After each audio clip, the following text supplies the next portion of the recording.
한 주 동안 어떻게 평안하셨습니까? 요즘 세상이 좀 격동치고 요동치다 보니 이제 마음의 내적인 평안이나 평강을 유지하기가 쉽지 않은 그런 시대입니다. 물론 우리 삶에도 이제 여러 가지 모양의 위기가 있습니다. 뭐 경제적인 위기, 또 건강의 위기, 인간관계의 어떤 위기들이 있습니다. 그래서 우리가 믿고 사는 이유 중에 하나는요, 일말에 우리 속에 어떤 기대가 있어요. 좀 우리가 진실하게 믿으면 위기가 없거나 비켜나가거나 좀 그런 이제 위기가 있을 때 수월케 지나갔으면 좋겠다는 마음이 있습니다. 우리 주님은 살아계시고 역사하세요. 그래서 신자 인생에서 돌보시고 인도하시는 일들이 우리에게 있습니다. 그러나 성경은요, 우리에게 그런 방식으로 신자의 인생을 인도하는 것이 아니라고 얘기를 합니다. 그래서 여러분, 우리 주님이 마태복음 5장 45절에 하나님이 악인에게나 선한 사람에게나 다 뭘 비친다고요? 햇볕을 비춰주신다는 거예요. 의로운 사람에게나 불의한 사람에게 뭘 내려주신다? 비를 내려주신다는 거예요. 우리 편에서는요, 아이고 그래도 선한 사람들에게는 인생의 햇빛이 짱짱하게 비치고 좀 못돼 먹은 인간들은 인생의 흑암과 어둠 가운데 처해야 될 것 같아요. 또 비가 내리는데 하나님이 의로운 사람에게는 적절하게 이른 비와 늦은 비의 은혜를 주셔서 인생이 뭐 자기 인생의 창가를 노래를 불러야 되고, 좀 악인들에게는 그들의 인생이 기근과 가뭄이 들어서 좀 고통스러워야 될 것 같아요. 그럼 우리 속이 후련할 것 같거든요. 그런데 주님은 우리가 가진 그런 모습으로 우리의 인생에 대해서 말씀하시지 않습니다. 다 똑같다는 거예요. 동일하다는 거예요, 현상적으로는. 자, 그러면 이것은 성도에게는요, 현상적으로 일어나는 경제 위기도 위기고, 또 건강 위기도 위기고, 인간관계의 어떤 위기가 오면 위기입니다. 그러나 진짜 위기는 다른 곳에 있다는 것을 힌트하고 있는 거예요. 그걸 힌트하고 있습니다. 자, 그러면 성도에게 있는 진정한 위기가 뭡니까? 우리 이것 이해하기 위해서는 성도가 어떤 존재인지를 알아야 됩니다.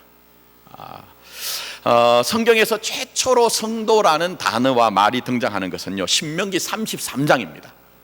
그게 이제 이스라엘 백성들에게 가나안 땅에 들어가야 되는데, 모세는 하나님이 들어가지 못하도록 하시거든요. 그래 그들에게 말씀을 전할 때에 2절에 성도, 3절에 성도라는 말이 등장합니다. 물론 이 말은 2절과 3절이 조금 의미는 다릅니다.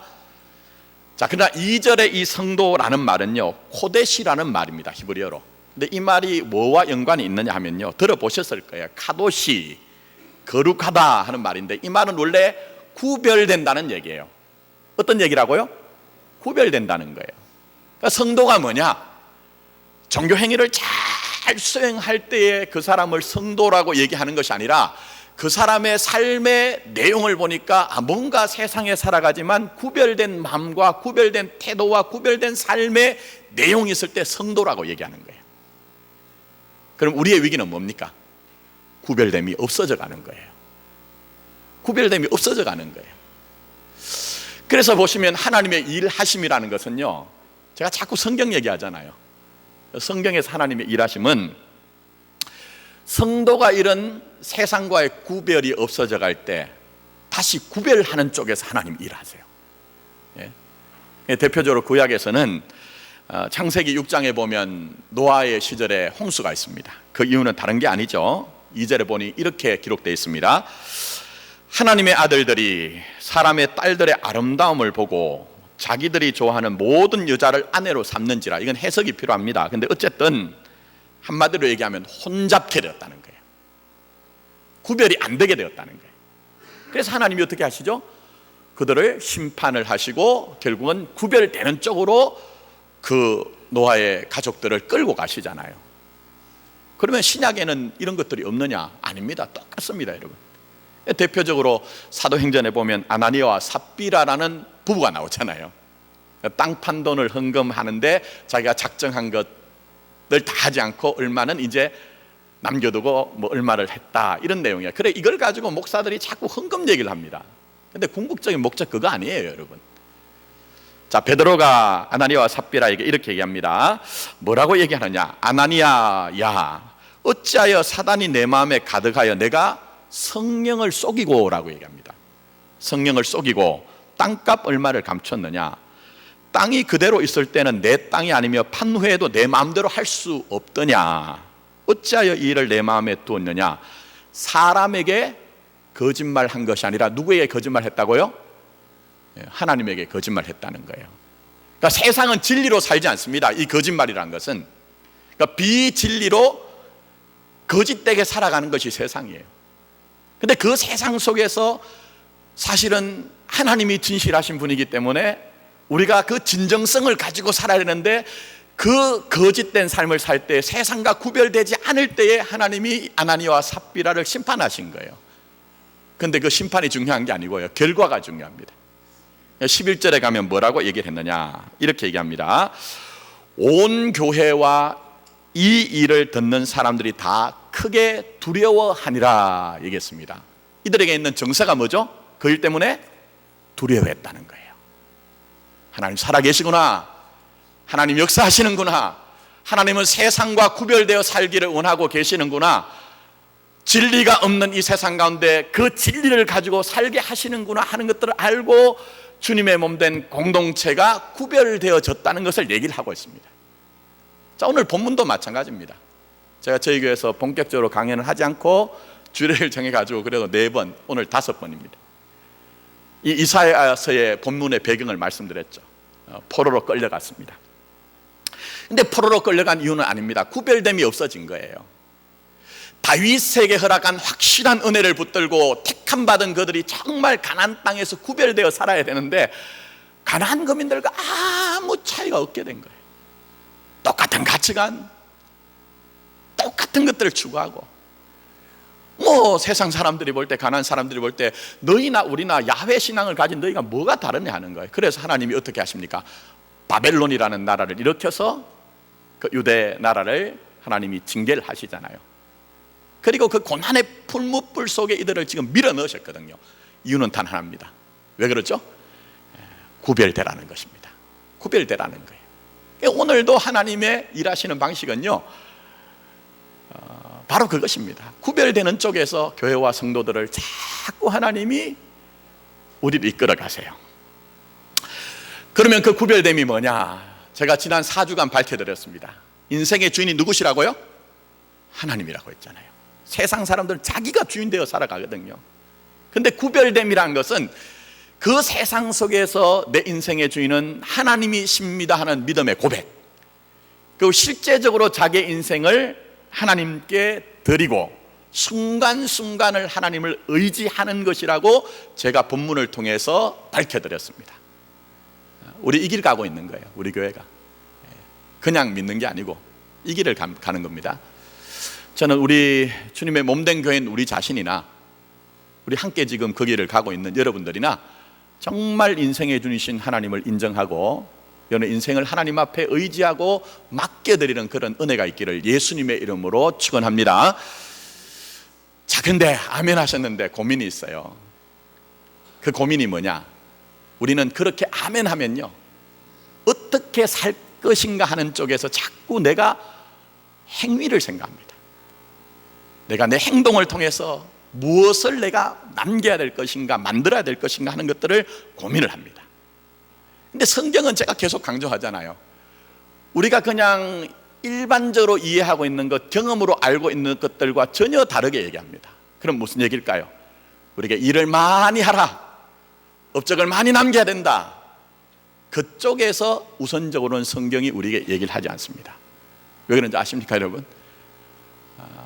사실 성경에서는요, 제가 볼 때 사도 바울만큼 우리 주님을 자기 인생의 주인으로 인정하고 자기 자신을 주님께 드리고 순간순간을 주님을 의지했던 사람이 그만한 사람이 없어요. 근데 로마서 7장을 보면 사도 바울이 고민합니다. 탄식합니다. 절망합니다. 뭐라고 지금 그가 고민하며 탄식하고 절망한지 아십니까? 자, 그는 이렇게 얘기합니다. 한번 들어보십시오. 내가 원하는 바 뭐를 행하지 않는다고요? 선을 행하지 아니하고, 이 사람만큼 우리 주님에게 합당한 일을 행한 사람이 없거든요. 그런데 내가 원하는 바 선을 행하지 아니하고 도리어 원하지 아니하는 바 악을 행하는도다 얘기합니다. 만일 내가 원하지 아니하는 그것을 하면 이를 행하는 자는 내가 아니요 내 속에 거하는 죄니라 얘기합니다. 그러므로 내가 한 법을 깨달았노니 곧 선을 행하기를 원하는 나에게 뭐가 함께 있다고요? 악이 함께 있다는 그 현실을 깨닫는 거예요. 예?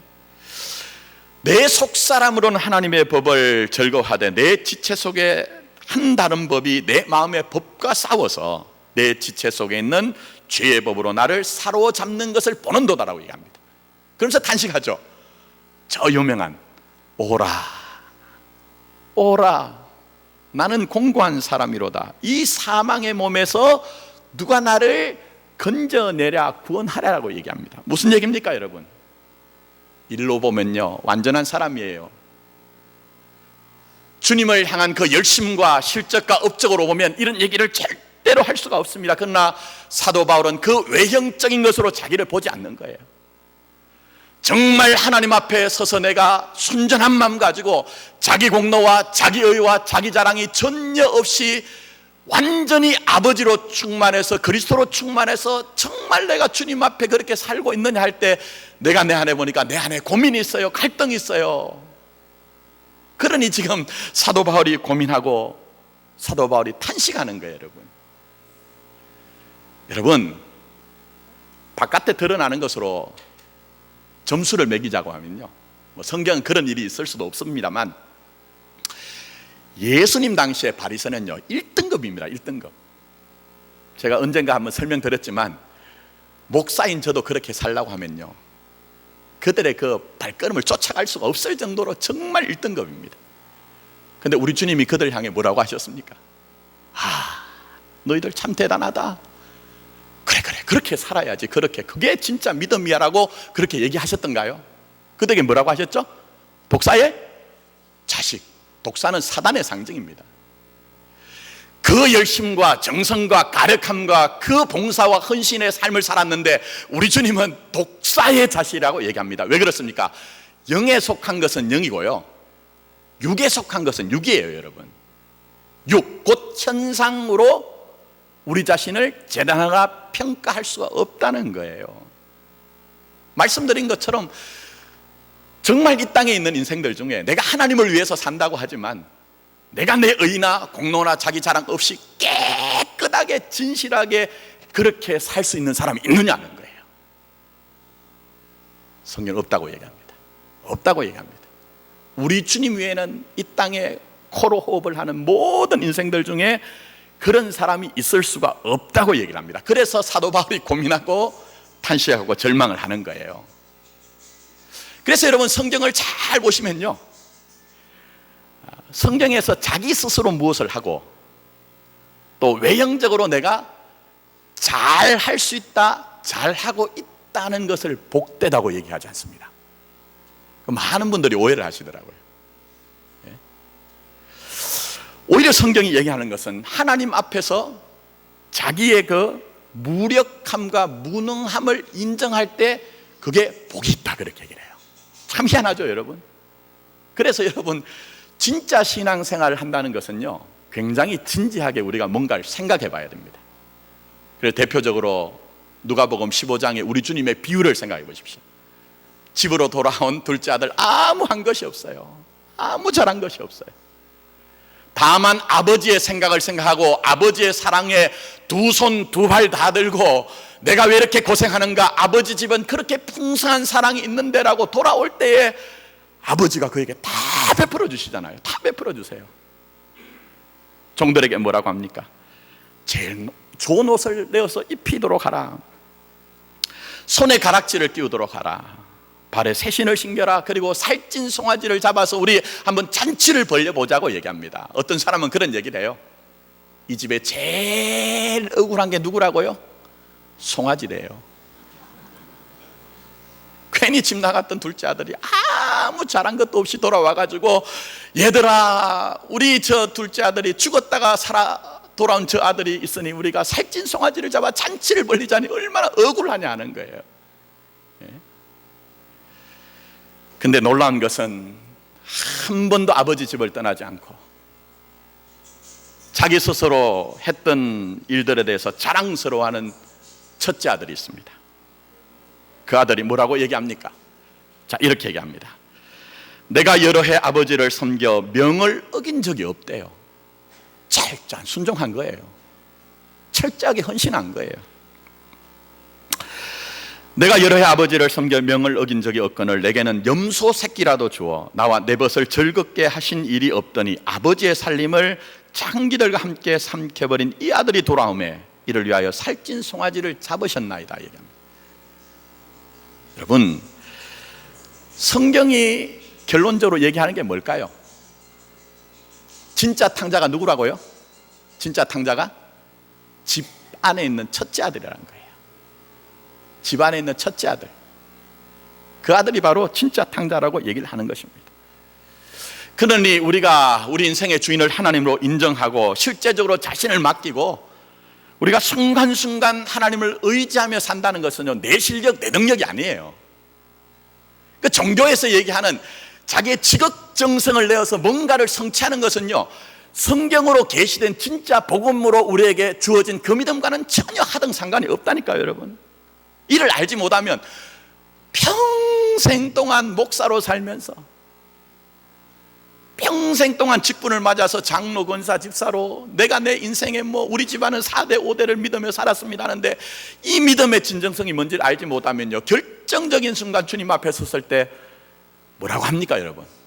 아니올시다, 아니올시다 할 수 있는 것이 생명의 그러한 현실이라고 우리에게 얘기를 합니다.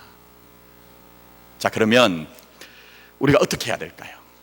정말 인생의 주인을 하나님으로 인정하면서 우리가 어떻게 살 수가 있을까요? 자, 오늘 결론입니다. 하나님은요, 자기 자신을 의지하지 말래요. 누굴 의지하지 말라고요? 자기 자신을 의지하지 말고 하나님의 말씀을 믿으라고 얘기합니다. 자기 자신을 의지하지 아니하고 하나님의 말씀을 믿을 때에 그렇게 될 수 있다고 말씀하고 계시는 거예요, 여러분. 자, 일자는 지난주까지 봤던 6절 7절 한번 보세요. 너희는 여호와를 만날 만할 때 찾으라. 가까이 계실 때 그를 부르라. 악인은 그의 길을, 불의한 자는 그의 생각을 버리고 여호와께로 돌아오라. 그리하면 그가 긍휼히 여기시리라. 우리 하나님께로 돌아오라. 그가 너그럽게 용서하시리라 하겠어요. 여러분 속에 어떤 느낌 드세요?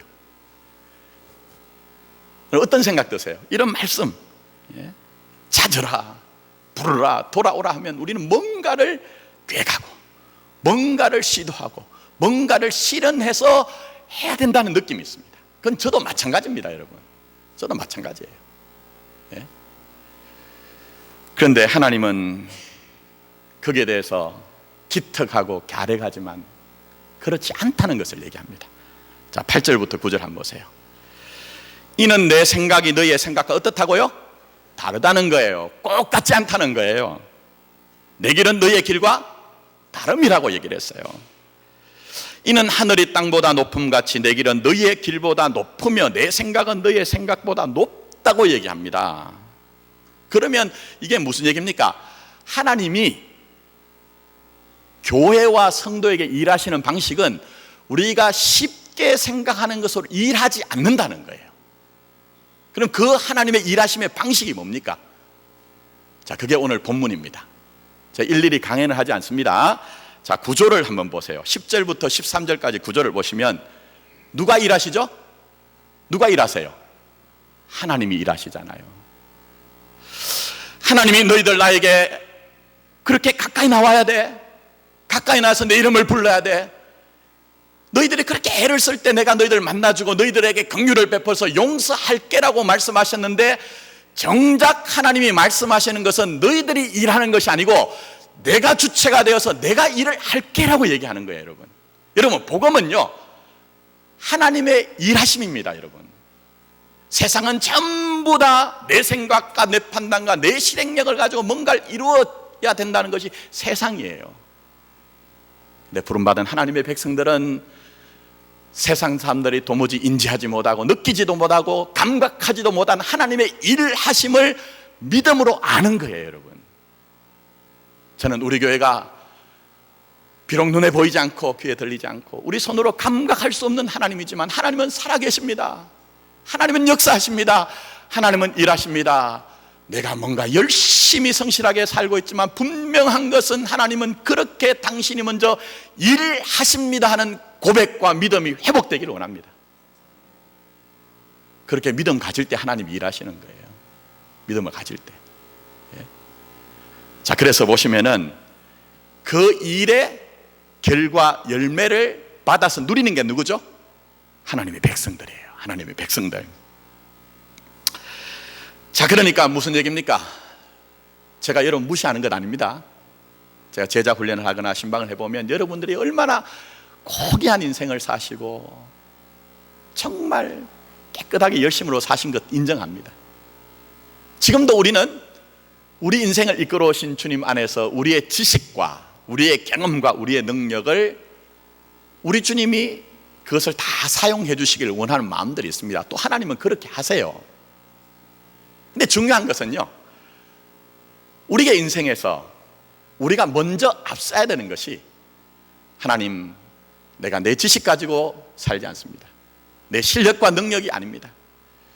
우리는 우리 속에서 일하시는 하나님이 내 인생을 지금껏 지켜오셨고 보여주셨고 돌보셨고 인도해 주셨기 때문에 오늘 우리 하나님이 이스라엘 백성들에게 너희들이 나에게 좀 그렇게 찾으라, 너희들이 내게 나서 부르라, 나를 만나라고 얘기했지만 실제로 보니까 하나님이 일하신 것처럼 내 인생에도 하나님이 일하십니다 하는 그런 믿음이 있어야 된다는 거예요.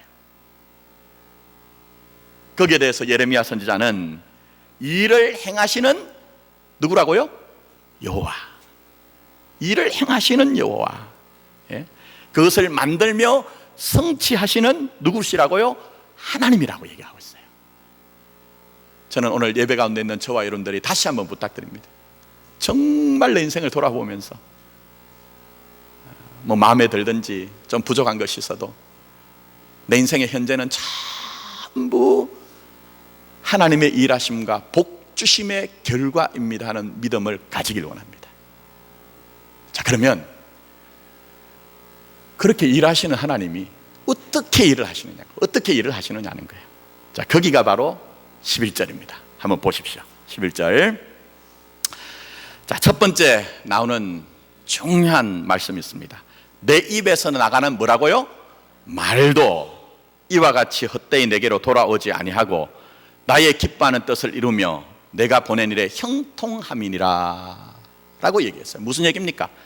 하나님이 하나님의 백성들에게 일하시는 방식, 그것은 말씀을 주시고 그 신실하신 하나님이 당신이 하신 말씀을 우리에게 확정하여 실현하는 일들로 하나님의 백성들에게 일을 하신다는 거예요. 오늘도 동일합니다. 하나님이 교회와 성도에게 일하시는 방식은요, 말씀을 앞세우시면서 말씀을 완성해 나가면서 여러분에게 일을 하시는 거예요. 자, 보십시오. 제가 누누이 설명을 드렸지만 바벨론의 포로로 끌려간 사람들 양가 감정이 있습니다. 두 가지 감정이 왔다 갔다 합니다. 그게 뭡니까? 첫 번째는 나라가 패망한 것에 대한 절망이 있어요. 더 나아가서 하나님이 우리를 돕는다고 했는데 왜 이렇게 우리를 치유하십니까 하는 하나님에 대한 섭섭함이 있어요. 우리하고 똑같잖아요. 또 반면 또 하나의 감정이 뭡니까? 강성한 나라에서 뿌리를 내리고 안주해서 살다 보니 신앙이 뭘 그래 중요해. 우리 이렇게 목마르지 않고 우리 이렇게 배가 부르게 이렇게 행복하게 아무 문제 없이 살고 있는데 그렇게 살면 되자는 안주감이 있어요. 이 말은 무슨 얘기냐? 하나님의 구원에 대해서 우리는 무력하다는 거예요, 여러분. 우리가 정말 하나님을 우리의 인생의 주인으로 인정하고 내 인생을 하나님 앞에 의지하면서 그렇게 사는 것에 있어서는 이 바벨론에 있는 사람들의 실력으로 되어지지 않는 것처럼 광야 같은 세상에서 우리가 우리의 실력으로 되지 않는다는 것을 이미 다 밝혀내신 거예요. 폭로를 하신 거예요. 그럼 어떻게 해야 될까요? 어떻게 우리가 정말 하나님이 우리에게 약속하신 그 복된 삶, 기쁨과 평안과 생명으로 풍성한 삶을 우리가 맛보고 누리며 살 수 있을까요? 그게 바로 오늘 하나님이 말씀하시는 내 입에서 나가는 말로 하나님의 말씀을 의지하라는 거예요. 말씀 붙들고 하나님의 말씀을 믿을 때에 그 말씀이 우리 인생을 이끌어감으로 말미암아 여러분에게 약속하신 그 풍성한 삶이 내 실력과 내 능력이 아니라 말씀의 은혜 능력으로 되어진다는 것입니다. 여러분, 이걸 발견하고 이걸 또 우리가 인정하는 것이 바로 교회와 성도의 삶인 것입니다. 그래서 우리는 말씀을 드린 것처럼 말씀으로 살아야 돼요.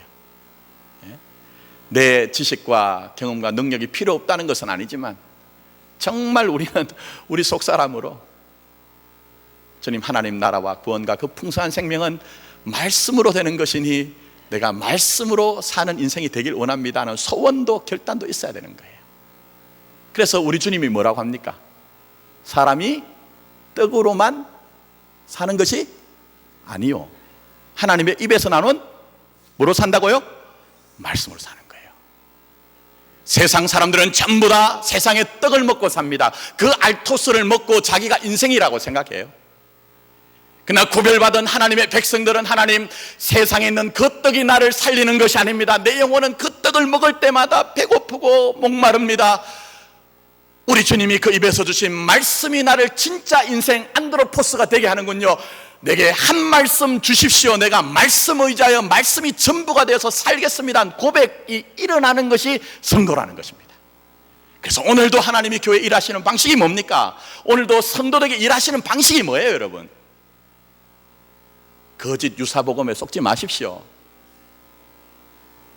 예수 얘기하지만 실제로 성경과 전혀 상관없는, 예수 믿으면 너희들이 잘 먹고 잘 살 수 있다는 그건 복음이 아닌데 그게 속지 마십시오. 여러분을 살리는 것은 뭐죠? 하나님의 말씀인 거예요. 하나님의 말씀. 하나님의 말씀은 살았고 운동력, 활동력이 있는 거예요. 이걸 역으로 얘기하면 하나님의 말씀으로 사는 사람이 성도인 것이지, 내가 우리 집안이 뭐 4대 5대 예수를 믿었다, 그게 자랑이 될 수가 없는 거예요.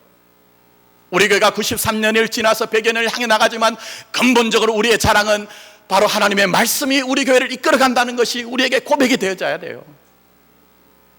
우리가 아무리 목사로 부름을 받아서 장로, 권사, 집사라는 부름을 받아서 열심을 다한다 할지라도 주님, 그 열심이 우리 안에 무엇을 이루는 것이 아니라 살아있는 말씀이 내 인생을 만들어갑니다. 나의 나 된 것은 뭐라고요? 하나님의 은혜라는 고백이 있어야 된다는 거예요.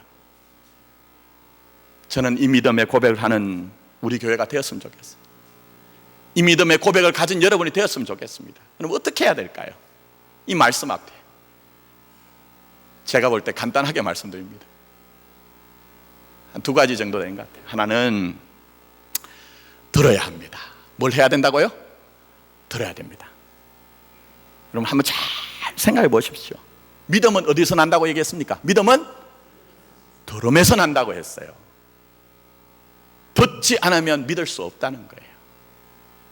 듣되 그냥 듣는 것이 아니고 적극적으로 경청하며 들어야 됩니다. 제가 저희 아내한테 늘 듣는 얘기가, 불만이, 당신은 내가 그렇게 얘기를 해도 한 귀로 듣고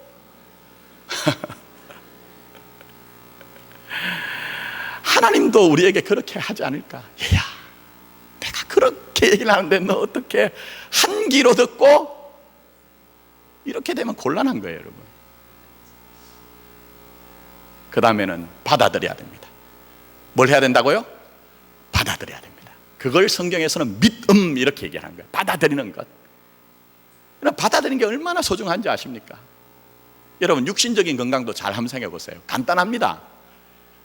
음식 앞에서 내가 그것을 받아들일 수 있느냐 없느냐 하는 차이예요. 건강한 사람은요, 진수성찬이 아니고 좀 박해도요, 그래서 막 입맛이 다져져요. 침이 막 나와요. 그냥 뭐 백반 그 밥 한 공기에 된장찌개, 김치찌개를 먹어도 그게 그렇게 꿀맛 같은지 그게 받아들여지거든요. 근데 건강을 잃어버리면 어떻게 됩니까? 진수성찬을 차려놔도 그게 전부 다 맛이 없어요. 모래를 삼키는 것 같아요. 그러면 이미 건강에 문제가 온 거거든요. 여러분, 다윗을 한번 보십시오. 다윗의 복이 뭡니까? 그가 이런 얘기하죠. 하나님의 말씀은 꿀과 송이꿀보다 더 달다는 거예요. 그게 진짜 복 받은 거예요. 저는 여러분들이 말씀 앞에 섰을 때 참 정말 말씀에 대해서 그런 입맛이 당겨지세요, 여러분. 하나님의 말씀인 성경을 들을 때마다, 설교를 내가 들을 때마다 정말 그 말씀이 즐겁게 받아들여지고 계시냐 하는 거예요. 그렇다면 여러분은 이미 다윗의 복을 가진 분이에요. 다윗의 복을 가진 분이에요. 제가 지금까지 목회 길다면 길고 짧다면 짧습니다만은 제 나름대로 목회를 하다 보니까요, 그 안에 성도들을 판단하는 것은 아니고 저분이 정말 좋은 믿음을 가지고 있구나 하는 것들이 이해가 되는 부분이 있어요. 다른 게 아닙니다. 말씀에 대한 태도예요. 말씀에 대한 태도. 물론 기도도 중요합니다. 봉사하는 것도 중요해요. 헌금을 하고 헌신하는 것도 중요한데요, 그건 부차적인 문제입니다. 진짜 말씀 앞에 그 태도가 얼마나 소중한지 아십니까, 여러분? 근데 애석하게도 목회를 하다 보면 때로는요, 어떤 분들은요, 말씀을 등한시하고 다른 것들을 자꾸 쫓아가요. 심지어는 예배 시간에, 공예배 시간에 나와서 말씀을 듣는 것보다 나오지 않고 있다가 회의만 있으면 나오는 분이 계세요. 정말 목사라서 회의 듭니다. 정말 깝깝해요. 그렇게 해서는요, 온전한 신앙생활 할 수가 없습니다. 또 지금 여러분 진지하게 저를 쳐다보고 계시지만 어떤 분들은요, 목사가 보기 싫은지 막 빗게 앉아가지고 막 그렇게 있는 분들도 계세요. 근데 그런 태도가 이유가 있겠지만 그것도 결코 여러분에게 도움이 유익이 없습니다. 저희 부친이요, 제가 어릴 때 제가 아직도 기억에 남는 게 있는 게, 한번 혼꾸녕이 났던 적이 있습니다. 혼꾸녕이 났던 적이 있는데 그게 언제냐면, 공부를 한다고 책을 이렇게 보다가요, 좀 피곤해가지고 땅바닥에 제가 배를 깔고 책을 읽고 있었어요. 어떻게 됐을까요? 아버지가 들어오셔가지고, 공부하는 자세가 그게 뭐냐고, 결과가 중요한 게 아니라고, 네가 공부하는 자세가 잘못됐다고, 똑바로 앉아서 똑바로 적시 가지고 책을 읽어라, 이렇게 얘기했어요. 근데 여러분, 세상 살기 위한 세상의 지식을 취득하는 그 책을 읽는데도 좀 자세가 중요하다고 하면요, 내 영혼에 관계되는 하나님의 말씀 앞에서 우리가 우리 자세와 태도를 점검을 해 봐야 되는 것이죠. 말씀에 온전할 때 내 신앙과 내 인생은 온전할 수가 있는 거예요. 이거 빗겨나가고는요, 절대로 신앙이 온전할 수가 없는 것입니다. 이제 말씀 맺습니다. 말씀이 중요하기 때문에 제가 본문을 바꾸어서 한 7월 초까지는 이 말씀에 대한 것들을 조금 메시지를 전하고자 합니다. 왜냐하면 하나님의 말씀에 대한 태도가 사실 우리의 전부이기 때문입니다. 여러분 한번 잘 생각해 보십시오. 아브라함은 정말 못난 인간이거든요. 자기 아내를 몇 번 팔았죠? 자기 아내 누이라고 2번 팔아먹었어요. 한 번은 실수라고 볼 수가 있는데 두 번째는요, 그 정말 심각한 인생이거든요. 그런데 하나님이 그 아브라함을 귀하게 여기십니다. 왜 그런지 아십니까? 성경에 보면요, 창세기 15장 6절에 이렇게 얘기하세요. 아브라함이 누구를 믿으니? 여호와를 믿으니 여호와께서 이를 그의 뭐로 여기셨다? 의로 여기셨대요. 아주 부족한 인간, 자기 부인조차도 자기 살기 위해서 그냥 팽개친 인생인데 의로 여기셨대요. 근데 실제적으로 아브라함이 하나님을 어떻게 믿은지 아십니까? 뭘 믿었을까요? 그가 하신 말씀을 믿은 거예요. 그가 하신 말씀을 믿은 거예요.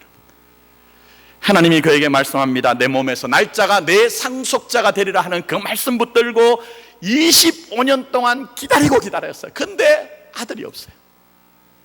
이제 100세가 되고 아내는 90세가 되어서 경수가 끊어지고 단산이 되었는데 하나님의 사자가 와서 말씀합니다. 뭐라고 얘기하십니까? 기한이 되면 내가 돌아왔을 때에 내년 이맘쯤에 네게 아들이 있을 것이라는 거예요. 25년 기다렸습니다.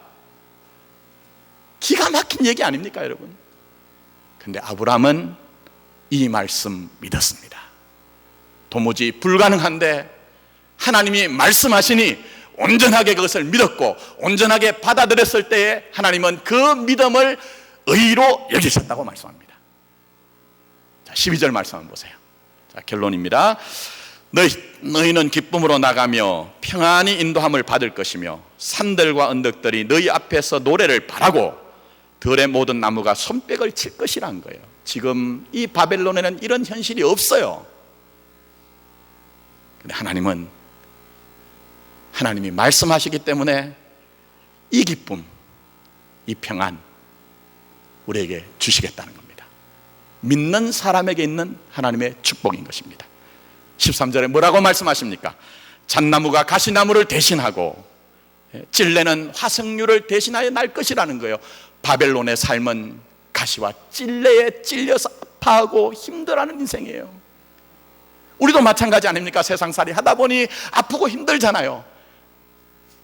근데 상할 때도 꺾지 아니하시고 꺼져가는 심지도 돋워주시는 아버지 하나님의 사랑이 어떻게 우리에게 적용됩니까?